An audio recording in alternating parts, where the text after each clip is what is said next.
Friends, तो स्वागत है आपका इंटेंट क्लासेस में। तो आज हम अपना चैप्टर आगे बढ़ाएंगे जो कि हम पढ़ रहे थे इकोनॉमिक्स का डेवलपमेंट के। इसके जो दो टॉपिक रह गए थे, पब्लिक फैसिलिटीज़ और सस्टेनेबल डेवलपमेंट, तो आज हम इसके बारे में डिस्कस करेंगे। और आज हम इस चैप्टर के एंड में जो मोस्ट इंटरेस्टिंग चीज़ है आपके लिए, जो सरप्राइज रखा गया है, वो चैप्टर जो वीडियो के एंड में बताया जाएगा, इसलिए वीडियो को पूरा देखें। और जिसने भी अभी तक पार्ट 1, पार्ट 2, पार्ट 3 नहीं देखा, लिंक डिस्क्रिप्शन में अवेलेबल है, प्लीज़ जाके उसे देखिए ताकि ये टॉपिक भी आपको अच्छे से समझ में आए। तो चलिए स्टार्ट करते हैं। तो जो हमारा फर्स्ट टॉपिक है आज का, वो है पब्लिक फैसिलिटीज़। तो अभी तक हमने जो चीज़ें पढ़ी थी उसके बाद हम बात करेंगे पब्लिक फैसिलिटीज़ के बारे में जो हम डिस्कस करने जा रहे हैं। तो पब्लिक फैसिलिटीज़ क्यों ज़रूरी है, सवाल ये उठता है, और क्यों हम इस चैप्टर में इसको पढ़ रहे हैं। तो पहला सवाल ये है कि जो पब्लिक फैसिलिटीज़ है वो हमारी सबके लिए, ये सभी को समान अधिकार देती है। जैसे कि पब्लिक फैसिलिटीज़ जो है, जो भी लोग, जो भी जनता या उस देश में जितने भी लोग रह रहे होंगे, उनका इस पर पूर्ण रूप से अधिकार होता है। जैसे किसी को बस में जाने से नहीं रोका जा सकता, ट्रांसपोर्ट सर्विसेज है। तो सबसे पहले हम इसकी डेफिनेशन के, छोटी सी एक डेफिनेशन, एक लाइन की, उसको डिस्कस करते हैं, फिर आगे बढ़ते चलेंगे। तो public facilities are those basic facilities provided to us by the government.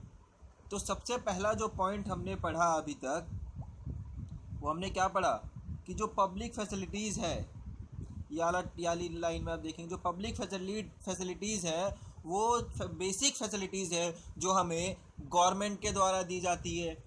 अब गवर्नमेंट कौन सी हो सकती है, क्योंकि इंडिया में तो सेंट्रल और स्टेट गवर्नमेंट, तो दोनों ही प्रकार की गवर्नमेंट के द्वारा जो सर्विसेज आपको दी जाती है वो पब्लिक फैसिलिटीज़ के अंदर में आती है। तो पब्लिक फैसिलिटीज़ आपको पता ही होगा, स्कूल हो गए, हॉस्पिटल हो गए, वगैरह वगैरह, ये सारी चीज़ें पब्लिक फैसिलिटीज़ के अंदर आती है। अगला जो पॉइंट है हमारा वो ये है कि improve standard living of the people. अब आपको पब्लिक फैसिलिटीज़ दे तो दी, उससे फ़ायदा क्या हो रहा है? जो स्टैंडर्ड लिविंग है, जो जीवन जीने का तरीका है लोगों का, वो काफ़ी बेहतर हो रहा है। कैसे बेहतर हो रहा है? एक छोटा सा एग्जाम्पल के ज़रिए मैं आपको समझा देता हूँ। तो जो हम अपना सेकंड पॉइंट डिस्कस कर रहे थे, जिसमें हमने अभी पढ़ा था कि स्टैंडर्ड लिविंग बढ़ जाता है कैसे। यहाँ पे आपको मैं दो तस्वीरें लगाई है मैंने स्क्रीन पर। यहाँ पे आप देखेंगे दो पिक्चर है, एक सिटी हॉस्पिटल की है और एक विलेज की है। यहाँ पे हम कंपैरिजन किसी भी तरह का नहीं कर रहे, बस हम आपको समझा रहे हैं कि जो पब्लिक फैसिलिटीज़ से स्टैंडर्ड लेवल कैसे बढ़ जाता है। अब यहाँ पे आप देखेंगे कि जो विलेज है, जहाँ पे विजय, जो आपको विलेज का हॉस्पिटल दिख रहा है, यहाँ पे आप देखेंगे कि जो लोग हैं, क्या उनकी जो है, जो लोग हैं वो गांव के लोग जाते होंगे इस हॉस्पिटल में, उनका इलाज किस प्रकार से होता होगा, और क्या उनको जो बुनियादी सुविधाएं, जो बेसिक फैसिलिटीज़ होती है, जो हॉस्पिटल के अंदर होती है, जिससे जल्दी जल्दी उन्हें बचाया जा सके, बहुत सारी चीज़ें होती हैं, क्या इस हॉस्पिटल में मिलेगी? क्या इस हॉस्पिटल में एयर कंडीशनर होगा? कहीं आपको दिख रहा है स्क्रीन पर? खिड़कियों पे तो नहीं दिख रहा, बट जो सिटी हॉस्पिटल होते हैं आप देख सकते हैं कैसे हाई फाई है। तो इससे आपका जो स्टैंडर्ड, जो जीवन जीने का तरीका है, वो उस हिसाब से बदलेगा। जैसे कि शहरों में क्या होता है, हॉस्पिटल जाते हैं तो लोग काफ़ी जो है तैयार होकर जाते हैं, मतलब ऐसे जाते हैं कि वहाँ कहीं जा रहे हैं वो। बट स्टैंडर्ड ऑफ लिविंग कैसे बढ़ा उनका? इसके कारण जो उनको बुनियादी फैसिलिटीज़ मिली, जिसके कारण उनका स्टैंडर्ड ऑफ लिविंग बढ़ा, जीवन जीने का तरीका बदलेगा। और बदलेगा तो मतलब आगे की तरफ बढ़ेगा। समझ में आया? चलिए आगे चलते हैं। उसके बाद यहाँ पे थर्ड पॉइंट है, provide to better quality of services. Public facility चाहे गांव हो चाहे शहर, दोनों जगह ये निर्धारित करना होता है सरकार को, ये करना होता है कि जो अच्छी क्वालिटी दी जाए लोगों को, है ना। और कुछ जो ज़रूरी सर्विसेज है, some facilities are essential for the other basic services to be use, like electricity, है ना। इलेक्ट्रिसिटी बहुत ज़रूरी है, शहरों में तो बहुत ज़रूरी है। यहाँ जो अगर लाइट 1 घंटे के लिए या 5 मिनट के लिए भी लाइट चली जाती है तो आप जो है बहुत सारा काम रुक जाता है, बहुत सारी कंपनियाँ चल रही, फैक्ट्री चल रही होती हैं जहाँ पर भी काम रुक जाता है। तो यहाँ पे जो है इलेक्ट्रिसिटी बहुत बेसिक सर्विसेज यहाँ पे जानी जाती है और लोगों को भी काफ़ी दिक्कतें होती हैं। ठीक है, यहाँ तक समझ में आया? कोई भी डाउट हो तो आप जो है कमेंट करके पूछ सकते हैं। Let's move to the next topic. तो यहाँ पे आप देखेंगे जो फैसिलिटीज सेटिस्फाई स्पेसिफिक इंडिविजुअल और कम्युनिटी नीड्स इंक्लूडिंग।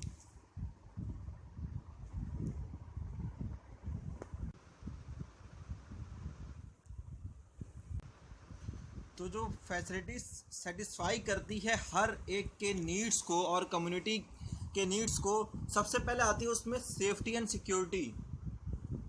कैसे? अगर आप कहीं पर भी रह रहे हो और वहाँ पे आपको सेफ फील ना हो, वहाँ पे आपको सिक्योर फील ना हो, क्या आप वहाँ पे रहना पसंद करेंगे? मोस्टली या 100% लोगों का जवाब होगा नहीं, है ना। कौन रहना पसंद करेगा? उसके बाद है कम्युनिकेशन, एजुकेशन, ये तो मोस्ट इम्पॉर्टेंट फैसिलिटीज़ में आती है आज। स्पोर्ट्स, जहाँ आप रह रहे हो वहाँ पे स्पोर्ट्स चाहिए। आपकी हेल्थ अच्छी हो, हेल्थ अच्छी नहीं होगी तो वर्क कैसे करेंगे, और वर्क नहीं कर पाएंगे या हेल्थ ही अच्छी नहीं होगी तो एजुकेशन नहीं ले पाएंगे। रिक्रिएशन और जो अदर सर्विसेज होती हैं। आगे चलते हैं हम। यहाँ पे एग्जांपल दिखाया है हमने स्क्रीन पर पब्लिक फैसिलिटीज़ का। फर्स्ट पिक्चर में आप देखेंगे यहाँ पे एक स्कूल की पिक्चर है। सेकंड में जो है ट्रांसपोर्टेशन से रिलेटेड रेलवे है, यहाँ पे मॉल्स हैं, हॉस्पिटल है और बहुत सारी जो चीज़ें होती हैं वो आपको पब्लिक फैसिलिटीज़ में जो बेसिक चीज़ें चाहिए ही चाहिए। अब जो लास्ट पॉइंट है इस टॉपिक का वो है Kerala provide better health and education facilities and well run public distribution system which gives higher rate in all over development. जो केरला था वो, अगर हम उसकी जो पर कैपिटल इनकम देखें तो वो सेकंड नंबर पे थी, है ना। बट यहाँ पर जो केरला है उसकी ऑल ओवर डेवलपमेंट देखेंगे वो की हायर ग्रेड में है। क्यों? आपको मैंने फिर से स्क्रीन पे लगा दिया है, वही स्क्रीनशॉट देख सकते हैं। जो केरल है वहाँ पे मॉर्टेलिटी रेट कितना है बर्थ के ऊपर? 10। देखा ना, कल ये एग्जांपल समझाया था। और जिसने भी इसका पार्ट पहले वाला नहीं देखा वो लिंक डिस्क्रिप्शन में लिंक अवेलेबल है, उससे जाके इसको डीपली समझ सकते हैं। उसके बाद आप देखें लिटरेसी रेट हमने 94 बताया था और अटेंडेंस रेट 83 बताया था। तो यहाँ पे ये जो बेसिक नीड्स है यहाँ पे लोगों की फुलफ़िल हो रही थी, इसलिए जो है उसको हायर ग्रेड दिया गया ऑल ओवर डेवलपमेंट के अंदर। अब जो हमारा मेन कॉन्सेप्ट रहता है कि एनसीईआरटी इज़ मस्ट, तो हम ज़रूर और ये ज़रूर हम एनसीईआरटी की बुक की तरफ भी मूव करेंगे। यहाँ तक आपको जो है इस टॉपिक में कोई भी डाउट नहीं होगा। थोड़ा सा एनसीईआरटी की तरफ मूव करते हैं, उसके बाद हम अगले टॉपिक की तरफ भी बढ़ेंगे। तो हम आ चुके हैं एनसीईआरटी बुक पर। तो यहाँ पे जो है आपसे पूछा गया है कि जो ऊपर का जो टॉपिक है फर्स्ट लाइन में आप देखेंगे कि यहाँ पे बोला गया है कि ऐसा जो क्यों है कि जो हमारे देश में जो एवरेज इनकम थी हरियाणा की वो केरला से ज़्यादा थी, है ना। But behind this crucial case areas जब आप देखेंगे तो यहाँ पे एक रीज़न दिया गया है क्यों है ये ऐसा, है ना। बट अभी तो हमने बताया कि केरला जो है ऑल ओवर डेवलपमेंट में बहुत आगे है ना, हाई ग्रेड पर है। मगर हमने जब देखा था तो हमने देखा था कि जो हरियाणा है उसकी जो एवरेज इनकम है वो काफ़ी ज़्यादा थी। तो ऐसा क्यों है? यहाँ पर एक बहुत अच्छी चीज़ लिखी गई है, money in your pocket can not buy all the goods and services that you may need to live well. बहुत अच्छी बात करी गई है कि ये नहीं है कि जो आपके जेब में पैसे रखे गए हैं उससे आप सारी जो वस्तुएं हैं, जो सारी सर्विसेज हैं, जो ऑल गुड्स हैं वो खरीद सकते हैं। आप अपनी जेब में रखे पैसे से स्कूल नहीं खरीद सकते, है ना।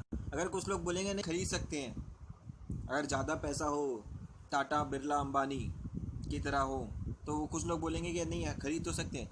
मगर हम बात कर रहे हैं लोगों की, आम लोगों की और इस देश में रहने वाले लोगों की। क्या सभी लोग खरीद सकते हैं? बिल्कुल नहीं।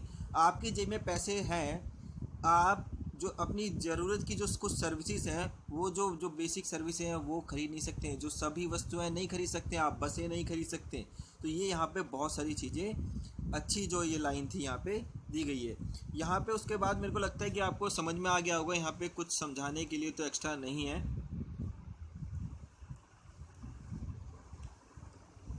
तो यहाँ पे सबसे पहले लास्ट में आ जाओ। केरला का हमने आपको बता दिया है। केरला में ऐसा क्यों हुआ, क्योंकि वहाँ पे बेसिक हेल्थ और जो एजुकेशनल फैसिलिटीज़ थी वो बहुत अच्छी थी। और उसके बाद हम देखेंगे कि कुछ स्टेट्स हैं जहाँ पे पब्लिक डिस्ट्रीब्यूशन सिस्टम होता है, पीडीएस के ऊपर हम कभी एक जनरल नॉलेज के लिए बाद में वीडियो बना देंगे, क्योंकि पीडीएस जो आपको पब्लिक डिस्ट्रीब्यूशन सिस्टम कैसे फॉलो होता है, क्या होता है इसमें, ये जनरल नॉलेज के लिए आप 10th वालों को इतना जानने की ज़रूरत नहीं है। बाकी आपकी जनरल नॉलेज के लिए बाद में इसके ऊपर एक अच्छी सी वीडियो बना देंगे। तो पीडीएस के द्वारा पीडीएस जो है ढंग से काम कर रहा है कि नहीं, हेल्थ एंड न्यूट्रिशनल स्टेट जो है लोगों के वो सही है कि नहीं, इन सबको भी सुधारने की ज़रूरत है। अब हम मूव करेंगे अपने नेक्स्ट टॉपिक की तरफ, वो है सस्टेनेबल डेवलपमेंट, है ना। तो चलिए मूव करते हैं।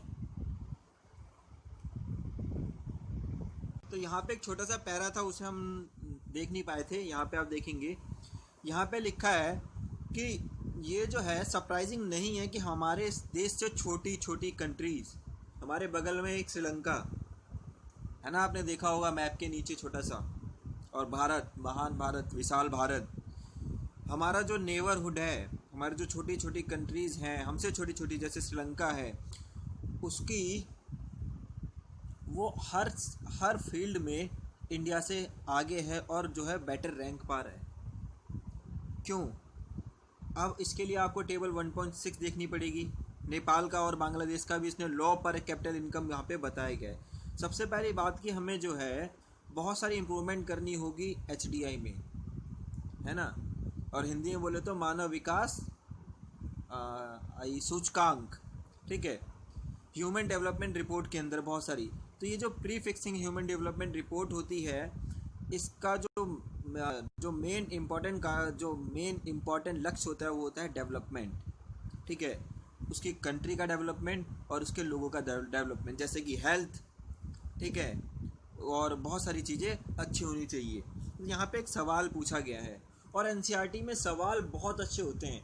NCERT एक ऐसी बुक है जिसको सिर्फ आप ये सोचें कि मैं 10th क्लास पढ़ के या बोर्ड क्लियर करके ये सब्जेक्ट को भूल जाऊंगा, नहीं, ये सब्जेक्ट अगर आप चाहें तो इन फ्यूचर बहुत अच्छा काम आता है। और इसके जो क्वेश्चन होते हैं जिन्हें हम सोचते हैं कि ये क्वेश्चन किसी काम के नहीं है, ये बात कोई बताएगा नहीं, जो मैं बता रहा हूँ कि ये क्वेश्चन कोई बात के नहीं है, ये क्वेश्चन कोई काम के नहीं है, ये क्वेश्चन आपकी बुक में बहुत काम के हैं। ये आपकी नॉलेज को भी बढ़ाते हैं और आपके सोचने की थिंकिंग और थिंकिंग स्किल्स को भी बढ़ाते हैं। यहाँ पे पूछा गया है कि आप क्या सोचते हैं कि जो HDI है उसको जो है मेज़र करने के लिए क्या क्या करना पड़ेगा, और किन जो पहलू हैं उसके ऊपर विचार करना पड़ेगा। तो इसका जो है किया जाना चाहिए। इसके लिए अगर आपके पास कोई भी आंसर है तो कमेंट बॉक्स में कमेंट करके ज़रूर बताइए। अब हम अपने नेक्स्ट टॉपिक की तरफ मूव करते हैं, sustainability of development. Sustainable development या सस्टेनेबिलिटी ऑफ डेवलपमेंट, अभी इस टॉपिक का आपके बुक में और इस चैप्टर में हम पढ़ रहे थे डेवलपमेंट के बारे में। इस टॉपिक का आना का मकसद भी बहुत अच्छा है, और क्यों आया ये भी सोचने की बात है। सबसे पहली बात कि हम सिर्फ विकास डेवलपमेंट अगर हम डेवलप करते हैं, मान लीजिए हमने सोचा कि हमें एक गांव को डेवलप करना है, ठीक है, अब हम क्या करेंगे, वहाँ पे सड़कें बना देंगे, काफ़ी इंफ्रास्ट्रक्चर खड़ा कर देंगे काफ़ी से ज़्यादा भारी मात्रा में, वहाँ पे जो जंगल होंगे वहाँ पे हम फ्लैट बसा देंगे। आपने इन सब के डिसएडवांटेज के बारे में सोचा कि इन फ्यूचर में, और जो जंगल हमने नष्ट करे, लोग वहाँ से काफ़ी बेघर हुए, तो इन सब के बारे में सस्टेनेबल डेवलपमेंट इस बुक में इस कारण से आया है कि आप जो है डेवलपमेंट तो हम करेंगे, मगर इन फ्यूचर इन चीज़ों का इस्तेमाल करा जा सके, इनको ध्यान में रखते हुए भी हम डेवलपमेंट करेंगे, ताकि जिन चीज़ों का हम इस्तेमाल आज कर रहे हैं भविष्य में, फ्यूचर में उन चीज़ों की कमी ना हो और आने वाली पीढ़ी उन चीज़ों को ना देख पाए। क्योंकि अभी तक हमने पढ़ा था डेवलपमेंट करना है जी, अब हम पढ़ेंगे कि नेचर को साथ में लेते हुए डेवलपमेंट कैसे करना है, फ्यूचर की बातों को सोचते हुए डेवलपमेंट कैसे करना है। सबसे पहला यहाँ पे मीनिंग जो लिखी है मैंने, it involves the set of techniques of using a current resources in a such manner that state of the the future generation are not deprived using the same resources to satisfy their needs. वाली definition आप देखेंगे तो यहाँ पे क्या बताया गया है, यहाँ पे बताया गया है कि इसके अंदर वो टेक्निक्स को इन्वॉल्व करना चाहिए जो कि हमारे पास आज जो करंट में जो रिसोर्सेज हैं उनका हम इस तरीके से यूज़ करें ताकि फ्यूचर जनरेशन जो है उसका अच्छे से इस्तेमाल कर पाए, अपनी जो नीड्स को वो सेटिस्फाई कर पाए। समझ में आया? एक एग्ज़ाम्पल के तौर पे आप ले सकते हैं पेट्रोल वर्क, है ना। पेट्रोल की कुछ सालों पहले ऐड आती थी या आज भी आती होगी, उसमें एक जो है बच्ची स्कूल जा रही होती है और वो जब उसकी गाड़ी रेड लाइट पे रुकती है तो वो अपना इंजन ऑफ कर देती है।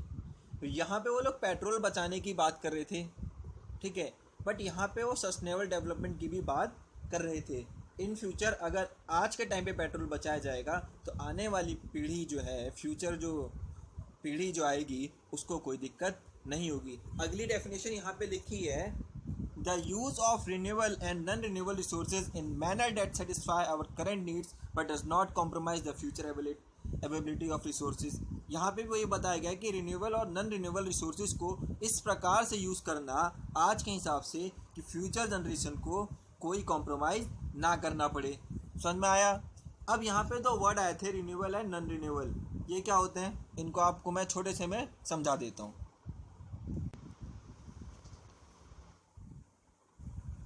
यहाँ पे देखेंगे आपकी स्क्रीन पे लग गया है renewable and non renewable resources का।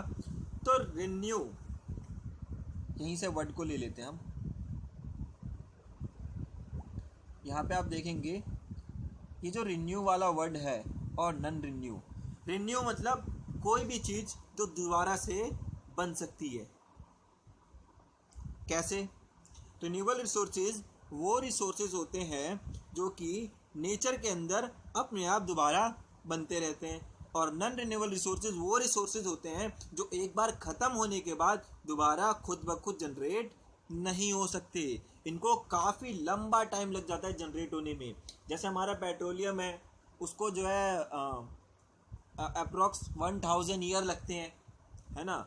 अब आप ये कहेंगे कि 1000 साल बाद जो है पेट्रोल का भी अलग प्रोसेस है, कैसे पेट्रोल बनता है वो कभी और बात करेंगे।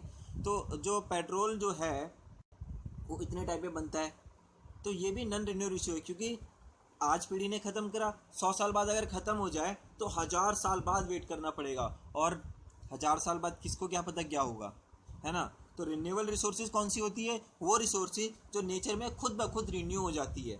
कैसे? आप जो है हवा चल रही है, यहाँ पे हमने जो है ग्रीनरी जो है वो दिखाया है। दूसरा हम थोड़ा जूम करा देते हैं आपके लिए।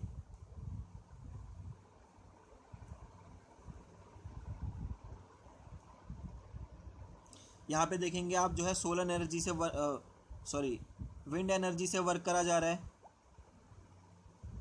है ना। विंड एनर्जी मतलब हवा से जो चलते हैं उससे करंट फ्लो करा जा रहा है। यहाँ पे आप देखेंगे वाटर है, डैम वगैरह, यहाँ पे आप देखेंगे सोलर एनर्जी है। तो ऐसा तो है नहीं कि सूरज आज उगा और 200 साल बोलेगा भैया अब हम नहीं उग रहे, अब हम ख़त्म होने वाले, बिल्कुल नहीं। ये डेली प्रोसेस में होता रहता है, ये नेचर के अंदर अपने आप ये चीज़ें होती हैं। और विंड, अगर हवा नहीं चलेगी और हवा ख़त्म हो गई तो जीवन ही नहीं रहेगा, तो ये भी रिन्यू होती रहती है। तो आपको समझ में आया रिन्यूएबल और नॉन रिन्यूएबल रिसोर्सेज कौन से होते हैं? नॉन रिन्यूएबल रिसोर्सेज पेट्रोलियम हो गया, ठीक है, कोल हो गया, ये सब नॉन रिन्यूएबल रिसोर्सेज होते हैं। यहाँ तक आपको समझ में आया? चलिए आगे चलते हैं। अब हमने कुछ एग्जांपल लिए हैं सस्टेनेबल डेवलपमेंट के। तो यहाँ पे आप देखेंगे दो पिक्चर लगाई गई है। एक पिक्चर में आप देखेंगे, इस वाली पिक्चर को हम जूम करा देते हैं, इस वाली को, ठीक है। जब ये वाली फर्स्ट वाली पिक्चर आप देखेंगे जो आपकी स्क्रीन पर अभी जूम हुई है, यहाँ पे आपको एक बॉक्स में या पाइप ऊपर से आते हुए यहाँ बॉक्स में दिख रहा है। ये वाटर हार्वेस्टिंग कर रहे हैं। यहाँ पे लोग पानी को भी बचा रहे हैं। क्यों बचा रहे हैं? क्योंकि अब आप बोलेंगे पानी तो रिन्यूएबल रिसोर्सेज है, पानी कहाँ ख़त्म होता है? पानी ख़त्म हो रहा है आज के टाइम पे। आप देखेंगे कि बड़े बड़े शहरों में पानी क्या है, आप सोच सकते हैं कि जब रिन्यूएबल रिसोर्सेज है तो पानी ख़त्म नहीं हो सकता। हमारे पास बहुत सारी नदियाँ हैं, है ना। अर्थ का 70% हिस्सा पानी से भरा हुआ है, पानी कैसे ख़त्म हो गया? तो आप जानेंगे कि इसमें से कुछ परसेंट हिस्सा ही पानी पीने लायक है ना। बाकी में तो आपका समुद्र भरा पड़ा है। तो यहाँ पे देखेंगे आप बड़े बड़े, जब आप कहीं शहरों में रहते होंगे या गाँव में देखेंगे, अभी भी बहुत सारे, अगर आप न्यूज़ वगैरह देखते होंगे तो वहाँ पे देखते होंगे लोग काफ़ी दूर दूर चल के छोटे छोटे पानी के स्रोतों से, पानी के पॉन्ड से जो है पानी इकट्ठा कर रहे हैं। क्यों? क्योंकि जो ग्राउंड वाटर है, ग्राउंड लेवल वाटर है, वो धीरे धीरे धंसता चला जा रहा है, पानी नीचे चलते जा रहा है। ऐसा क्यों हो रहा है? जब हम बड़े बड़े शहरों में रह रहे हैं, काफ़ी रोड वगैरह ट्रांसपोर्टेशन बढ़ रहा है ना, रोड वगैरह बन रहा है, तो जिसके कारण अगर मान लीजिए यहाँ पे आप देखेंगे, ये गांव की पिक है किसी की, तो यहाँ पे आप देखेंगे यहाँ पे मट्टी है ना, यहाँ पे मट्टी है। अगर मान लीजिए मैंने यहाँ पर सड़क बना दी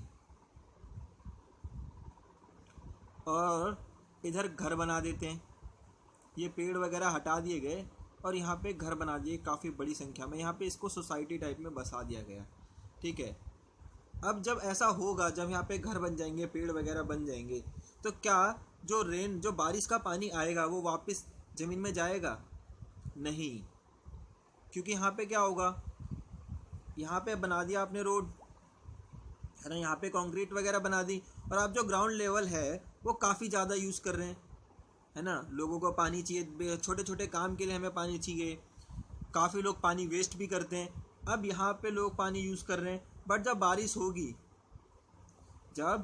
बारिश होगी तो सारा पानी क्या होगा, यहाँ पे ठहर के, पत्थरों पे जम के, नालियों के द्वारा पानी टोटली वेस्ट हो जाता है ना। पानी सड़क भर जाती है, जगह जगह ब्लॉकेज हो जाता है बारिश के टाइम पे, जब मानसून आता है। आप देखते हैं ऐसा क्यों हो रहा है? क्योंकि या तो काफ़ी ज़्यादा पानी बरस रहा है, और दूसरी बात ये कि पानी जो है ग्राउंड वाटर में जा ही नहीं रहा, ग्राउंड के अंदर पानी जा ही नहीं रहा। और जब तक पानी ग्राउंड वाटर के अंदर जाएगा नहीं, तब तक ग्राउंड वाटर लेवल बढ़ेगा कैसे, है ना। जब तक आप पढ़ोगे नहीं, तब तक 10th में टॉप करोगे कैसे? तो ये सवाल यहाँ पे भी होता है।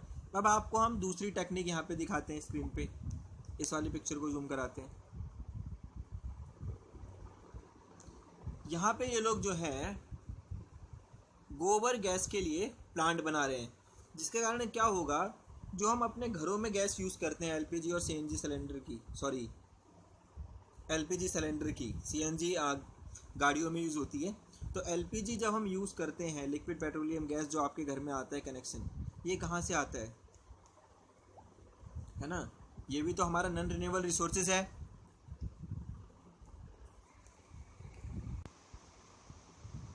तो इसको ध्यान में रखते हुए लोग जो हैं इसको बना रहे हैं, और जिसके कारण ये जो है काफ़ी हद तक जो है नेचर को बचा पाएंगे। डेवलपमेंट तो कर रहे हैं, नीड तो इनको भी है, मगर ये डेवलपमेंट कैसे कर रहे हैं? सस्टेनेबल कर रहे हैं, जिसके कारण आने वाली पीढ़ी को कोई प्रॉब्लम ना हो। अलग एग्जाम्पल की तरफ हम मूव करते हैं।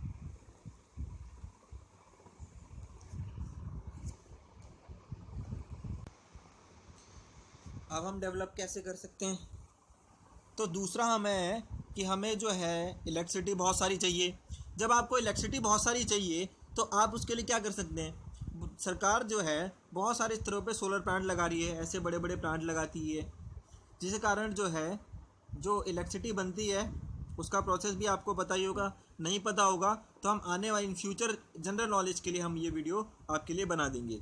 तो जब आप देखेंगे कि जो इलेक्ट्रिसिटी बनती है उसमें काफ़ी सारा जो है नेचर का प्रॉब्लम होता है, और वो भी इन फ्यूचर ख़त्म हो सकती है, काफ़ी कोल वगैरह बर्न करना पड़ता है। तो यहाँ पे आप देखेंगे सोलर प्लांट लगाए गए हैं, जिस कारण जो है काफ़ी हद तक जो है नेचर को बिना नुकसान पहुँचाए सस्टेनेबल तरीके से डेवलप करा जा रहा है। ये अवस्था भी काफ़ी अच्छी है, जो कि लोगों को करनी चाहिए। अगले एग्जाम्पल की तरफ हम बढ़ते हैं।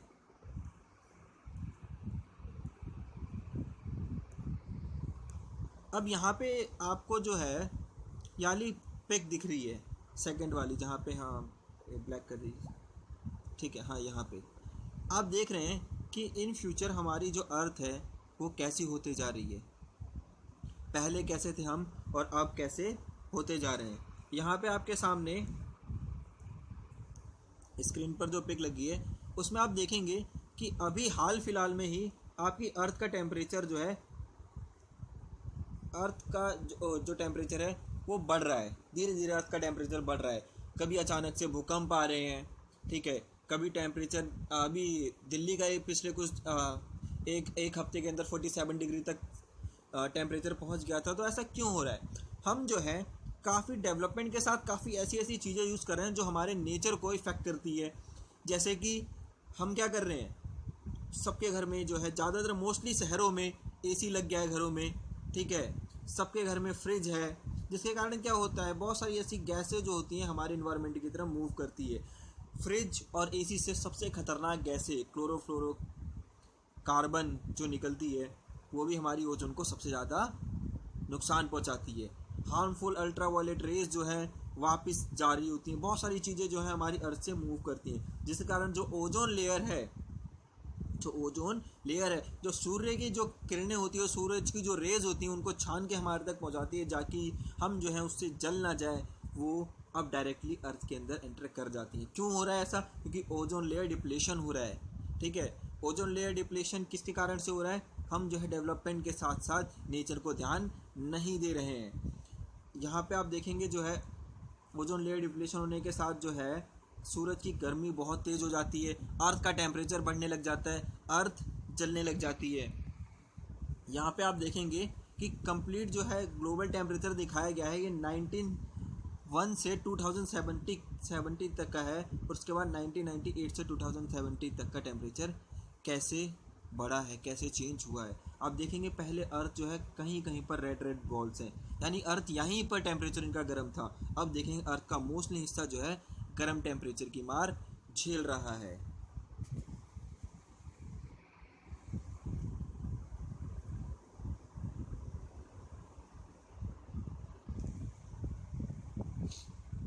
और ऐसा क्यों हो रहा है? क्योंकि हम जो है काफ़ी मात्रा में बिना नेचर को ध्यान में दिए अपने आप को डेवलप कर रहे हैं, जिसके कारण हमें नेचर के साथ सस्टेनेबल डेवलपमेंट करना होगा, नेचर को भी हमें ध्यान में रखना होगा। अभी हाल ही में आपने लॉकडाउन में सुना होगा कि काफ़ी नदियों का पानी जो है साफ़ हो गया है, और ओजोन लेयर की कुछ जो ओजोन लेयर कुछ जगह से फट गई थी वो अपने आप ही रिपेयर हो रही है। क्यों हो रही है? क्योंकि उसको इन सब चीज़ों का इफ़ेक्ट नहीं करना पड़ा, इसके कारण वो अपने आप ही रिपेयर होना चालू हो गई थी, ठीक है। तो ये सारी चीज़ें थी जो हमने अभी आज के टॉपिक में पढ़ा, सस्टेनेबल डेवलपमेंट क्या है और सस्टेनेबल डेवलपमेंट हमने क्यों पढ़ा। आशा करता हूँ कि आपको ये टॉपिक पूरी क्लियरली समझ में आ गया होगा कि आपकी बुक में ये टॉपिक था क्यों। अब हम थोड़ी सी ओवरऑल रिवीजन कर लेते हैं, जो मैंने आपको बताया था कि एंड में आपके लिए सरप्राइज़ होगा। ये रिवीजन उन्हीं बच्चों के लिए काफ़ी बेटर रहेगी जिन्होंने आगे पहले की वीडियो देख रखी है, क्योंकि ईजिली उनको समझ में आएगी। सबसे पहले हमने डेवलपमेंट के बारे में पढ़ा था, फिर हमने पढ़ा था अलग अलग लोगों के different people have different goals हो सकते हैं, है ना। एक हमने लैंडलेस फार्मर का एग्जांपल देखा था। उसके बाद में हमने नेशनल डेवलपमेंट के बारे में पढ़ा था, जिसमें जो लोग हैं जब उनके डेवलपमेंट के बारे में जो थिंकिंग है वो अलग अलग हो सकती है, तो नेशनल डेवलपमेंट को लेकर भी उनकी थिंकिंग अलग अलग हो सकती है, ये हमने यहाँ पे पढ़ा था। उसके बाद हमने इनकम एंड अदर गोल्स के बारे में पढ़ा था कि जिस सिर्फ जो है हम मटेरियल थिंग्स पर डिपेंड नहीं रह सकते, हमें जो है नॉन मटेरियल थिंग्स पर भी डिपेंड वो चाहिए ही होती है, ठीक है। फिर हमने उसके बारे में पढ़ा था कि इनकम के साथ साथ हमें कौन कौन सी चीज़ें चाहिए होती है, हमें सिक्योरिटी वगैरह चाहिए होती है, हमें अच्छी एजुकेशन वगैरह चाहिए होती है, तो ये सब हमने पढ़ा था। फिर हमने पढ़ा था कि डिफरेंट कंट्रीज़ और स्टेट्स को हमने कैसे कंपैरिजन करा जाए, ठीक है। इसके लिए हमने पढ़ा था कि जो है एवरेज इनकम को लिया जाता है, क्योंकि टोटल इनकम जो है एक यूजफुल मेजर नहीं है कंपेयर करने का। उसके बाद इसमें हमने इनकम एंड अदर क्राइटेरिया के बारे में पढ़ा था कि आय है हमारी, जो इनकम है उसके साथ साथ हमारे जो अदर क्राइटेरिया कौन कौन से हो सकते हैं। जैसे हमने उसमें हरियाणा का और केरला का और बिहार का एक छोटा सा एग्जांपल के ज़रिए समझा था। ये वीडियो के पार्ट 3 में आपको अवेलेबल हो जाएगा। फिर हमने पढ़ा था पर कैपिटल इनकम कैसे निकालते हैं, ठीक है। टोटल पॉपुलेशन से टोटल इनकम को टोटल पॉपुलेशन से डिवाइड कर देते हैं। तो उम्मीद करता हूँ आज का टॉपिक आपको अच्छे से समझ में आया होगा, और आने वाली एजुकेशनल वीडियोस को देखने के लिए हमारे चैनल को लाइक, सब्सक्राइब और शेयर करना ना भूलें, ताकि जो और बच्चे हैं जिनको नीड्स है वो अपनी एजुकेशन को अच्छी तरीके से फुलफ़िल कर पाएँ। और ऐसे ही आप हमारे वीडियोस को देखते रहिए और इन फ्यूचर आप 90% स्कोर 95% स्कोर गेन करेंगे। Thank you so much.